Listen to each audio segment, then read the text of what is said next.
What really happened with Nicola Peltz's wedding dress? And why is Brooklyn Beckham now saying that moment was just the beginning of a much darker family war?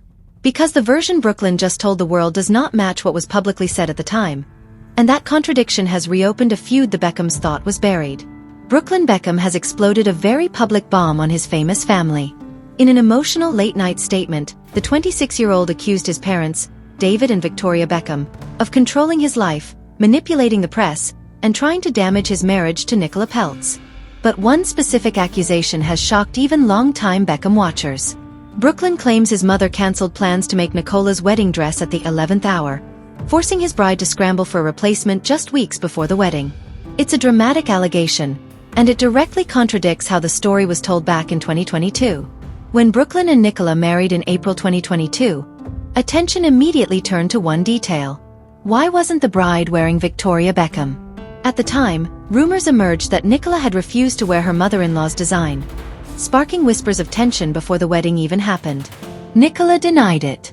In multiple interviews, she insisted she wanted to wear a Victoria Beckham gown and was sincerely excited by the idea.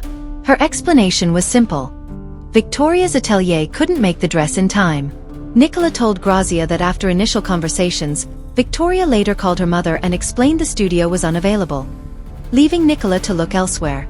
That's when Valentino entered the picture. And according to Nicola's stylist, this was anything but rushed. Hollywood stylist Leslie Fremar, whose clients include Demi Moore and Charlize Theron, gave a very detailed account of Nicola's dress process. She said the Valentino gown was a year in the making. There were multiple trips to Valentino's Rome headquarters, direct involvement from creative director Pier Paolo Pacioli, fittings in the US, and even seamstresses flying to Miami to tailor the final look. This wasn't a panic purchase. It was couture, thoughtful, slow, and deliberate. Which raises the obvious question. If the Valentino dress took a year, how could Victoria have cancelled at the 11th hour? That contradiction is now at the heart of the feud. According to Brooklyn Beckham, the wedding dress wasn't a misunderstanding. It was a warning sign. He says this is the point where everything people were whispering about behind the scenes finally became real for him.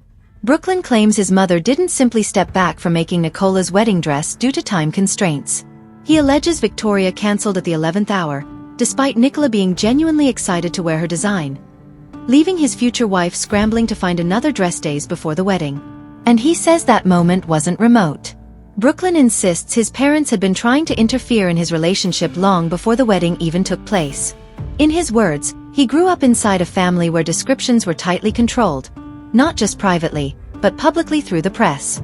He says for his entire life, his parents shaped how the world saw their family, using performative social media posts, curated public appearances, and carefully managed relationships to protect what he now calls Brand Beckham. And when he finally pushed back, he claims everything changed. Brooklyn alleges that weeks before the wedding, his parents repeatedly pressured, and even attempted to bribe, him into signing away the rights to his own name. He says the agreement would have affected not just him, but Nicola and their future children. According to Brooklyn, they were frantic for him to sign before the wedding because that's when the deal would officially activate. He says when he denied, the financial implications angered them, and he believes that denial permanently altered how he was treated within the family. From that point on, Brooklyn labels the wedding period as emotionally hostile. He claims his mother called him evil during wedding planning, not over drama, not over money, but because he and Nicola chose to seat two widowed grandmothers at their table so they wouldn't be alone. Brooklyn also says that the night before the wedding, members of his own family told him that Nicola was not blood and not family. That, he says, was the moment he fully realized the battle lines had been drawn. He claims that once he started standing up for himself, the backlash didn't stay private. Brooklyn claims attacks were leaked to the press, and that even his brothers were stimulated to turn on him publicly, before ultimately cutting him off entirely. In Brooklyn's telling, the dress controversy wasn't about fashion. It was about control.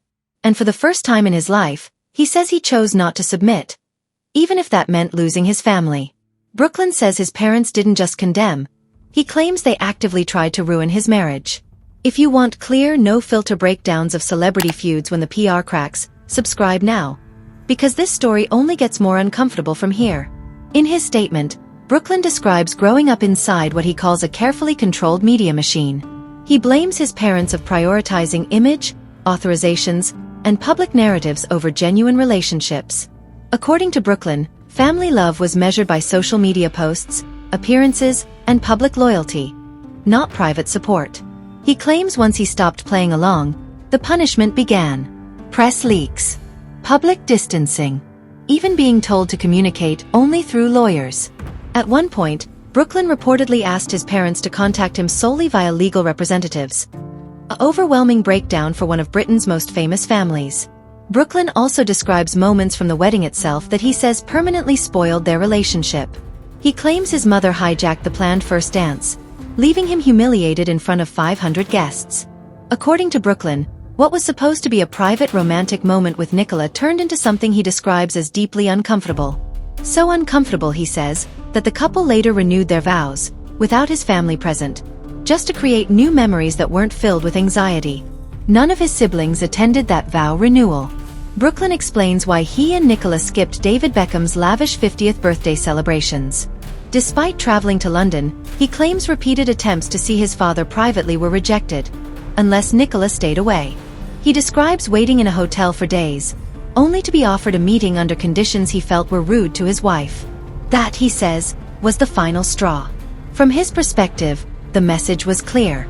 Appear for the cameras, or don't appear at all. So why does the wedding dress still matter 3 years later? Because it symbolizes the fracture point. Two versions of events. Two interpretations of intent. And a son who now says he's done protecting the family brand at the expense of his own peace. Brooklyn insists he's not being controlled. He says, for the first time, he's choosing himself. And whether you believe his version or not, one thing is undeniable. This dispute didn't start with a dress. But the dress is where the cracks became impossible to hide.